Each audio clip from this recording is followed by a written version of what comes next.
अंबिका प्रसाद जी, संजय विश्वकर्मा जी, राजकुमार जी, हमारे सभी सम्मानित साथी।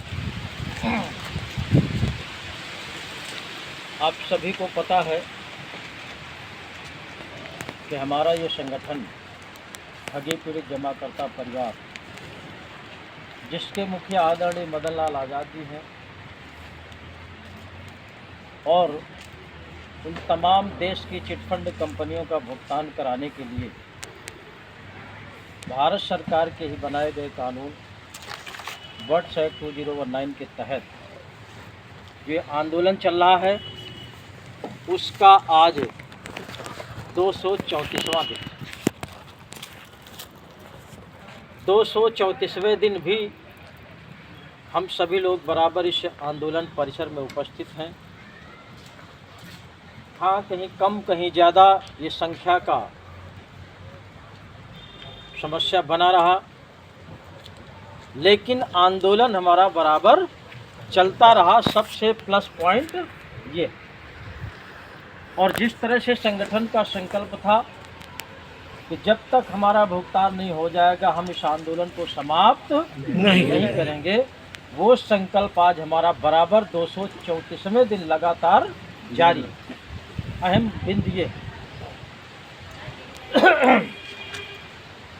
मेरी थोड़ी सी समस्या है साथियों, बीमारी को लेकर के।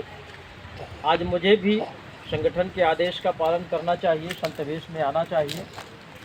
मैं सीधे हॉस्पिटल से आया हूँ, मैं कागज़ में वहाँ एडमिट हूँ हॉस्पिटल में, लेकिन मौके पे यहाँ फरार हूँ। अभी यहाँ से वापस जाऊँगा तो बाटल चढ़नी है, थोड़ा सा पानी की भी कमी हो गई है। हमारे एक साथी ने एक दवा बताई थी, तो उस दवा को यूज करने में तमाम उल्टी दस्त इतना ज़्यादा हो गया, तो बॉडी में पानी की कमी हो गई, तो वो अभी पूरा करा। इसके लिए सभी से क्षमा चाहता हूँ इस त्रुटि के लिए। दूसरा, संगठन के आदेश का पालन करना ही हमारे लिए, आपके लिए भुगतान की एक बहुत अच्छी पहल होगी, और इस पहल से आपके फतेहपुर जनपद की इस पहल से पूरे भारतवर्ष में मैसेज जाता है, और पूरे भारतवर्ष में आपके फतेहपुर जनपद की चर्चा होती है। आंदोलन से आपके फतेहपुर जनपद की पहचान हो गई कि फतेहपुर जनपद है कहाँ, ये सबसे अहम बात है। संख्या को लेकर के तमाम साथियों ने हमारे बताया कि संख्या बहुत कम हो गई है, पुराने साथी आते नहीं हैं, इसको बढ़ाइए, ऐसा सभी लोगों ने कहा ना। लेकिन अब कौन बढ़ाए, किसी का नाम नहीं लिया गया कि ये फला की जिम्मेदारी है, या अवधेश की जिम्मेदारी है, दास जी की जिम्मेदारी है। ये किसके दम पे बढ़ेगा ये नहीं कन्फर्म है कौन बढ़ाए। लेकिन मेरा कहना ये है कि जब हम सुधरेंगे तो जग सुधरेगा। हम कितने दिन में यहाँ एंट्री दिए हैं उसमें पहले पढ़ना पड़ेगा। हमने यहाँ आने के लिए कितने लोगों को कॉल किया है उस पर स्वयं विचार करना होगा। हमने अपने माध्यम से कितने लोगों को सदस्य बनाया है उस पर भी विचार करना पड़ेगा। हमारे अंडर में कितने कार्यकर्ता काम करने वाले थे, हमारे अंडर में कितने निवेशक थे, उन पर भी सर्च करना पड़ेगा। लेकिन आज की तारीख में आपका ही निवेशक आपकी बात मानने को तैयार नहीं, ऐसा है ना? है क्यों नहीं?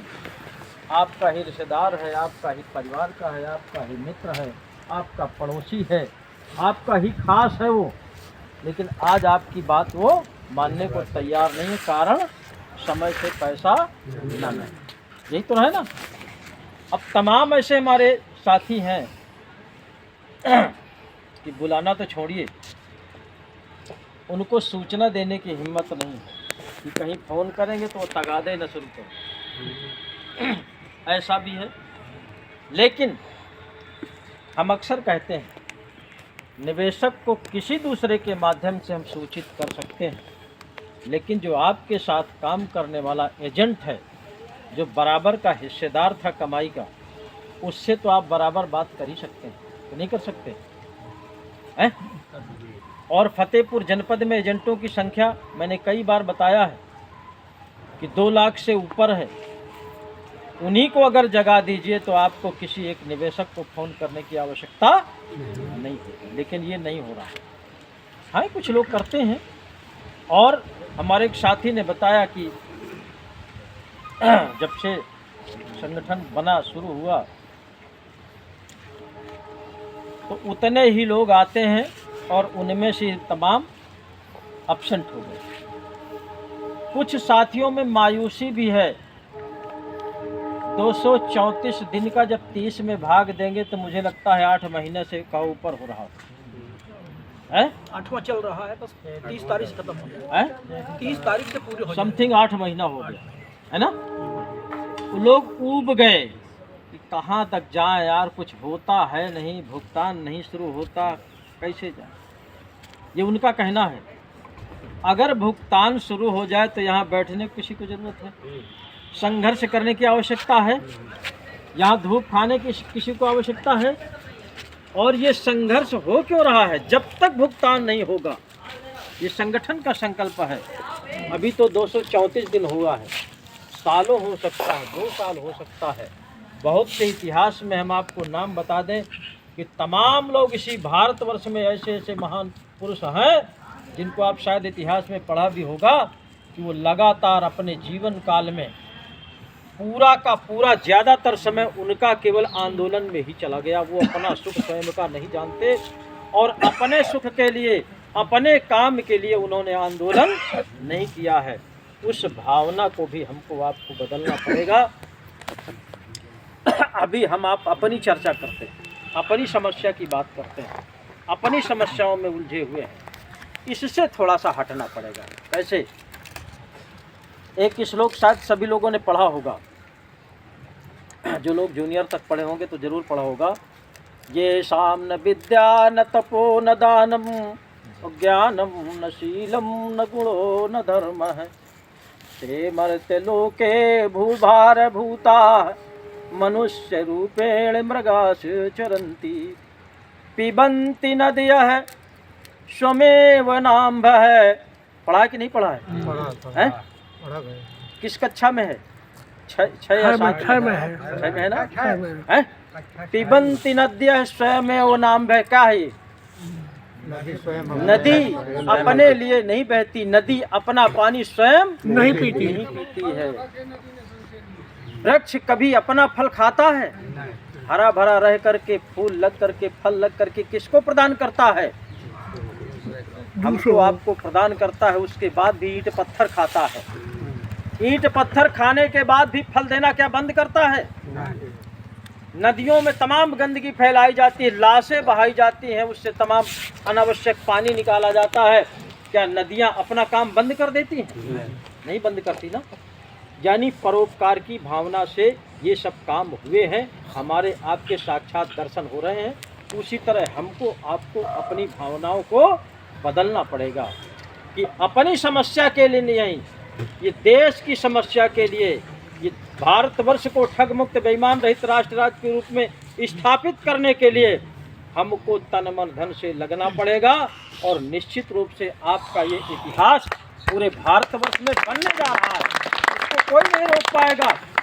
234 दिन लगातार ये आंदोलन, मुझे लगता है कोई दूसरा ऐसा संगठन नहीं है इतना लंबा आंदोलन कोई चला पाया हो पीड़ितों के द्वारा। आंदोलन तो तमाम तरह के चले, तमाम राजनीतिक दलों के चले, तमाम बड़े बड़े संगठनों के चले।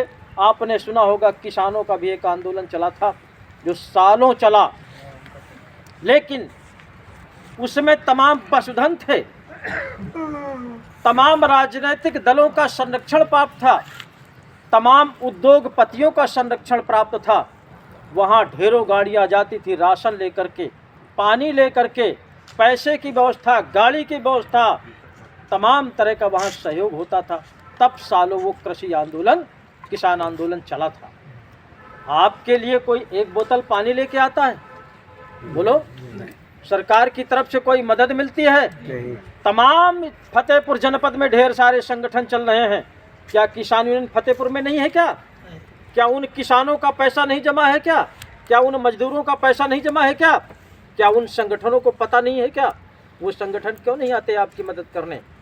क्यों नहीं आते? वो केवल संगठन के नाम से राजनीति करते हैं और अपना भला करते हैं, बाकी समाज से उनका कोई लेना देना नहीं है।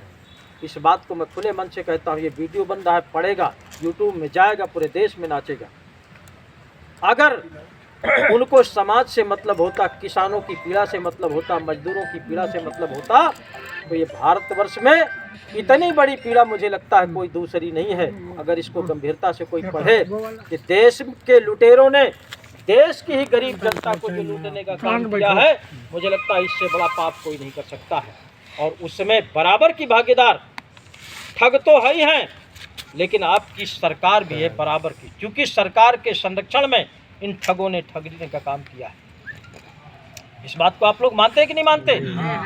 आज की तारीख में हम यहाँ आंदोलन करते हैं, क्या शासन प्रशासन को पता है कि नहीं पता है? सबको पता है। तो उस समय जब ठग देश को लूटने का काम कर रहे थे, तो क्या शासन प्रशासन को पता नहीं था?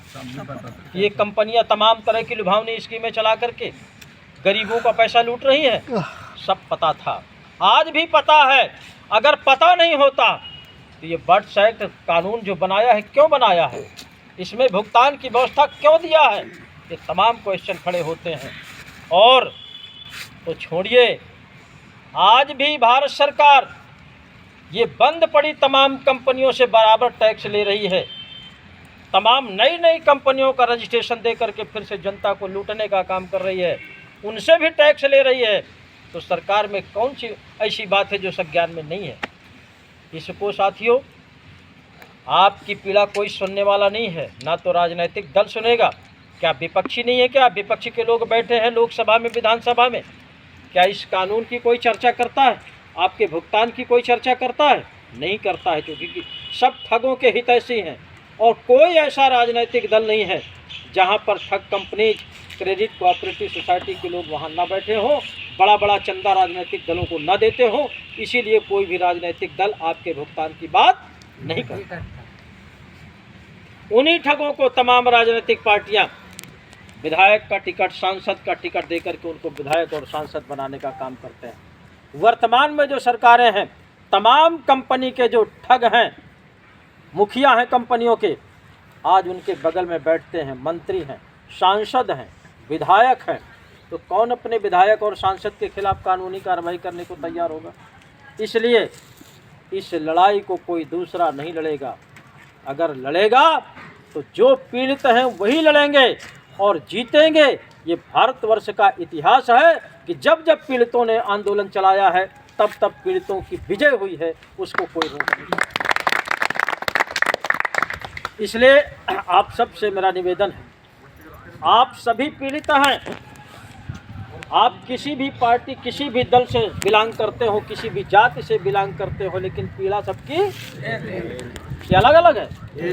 किसी भी कंपनी में आपका पैसा जमा हो, किसी भी सोसाइटी में आपका पैसा जमा हो, लेकिन उसके भुगतान की व्यवस्था भारत सरकार ने केवल एक कानून बना करके दिया है, वो है अनियमित जमा योजनाएं पाबंदी अधिनियम 2019।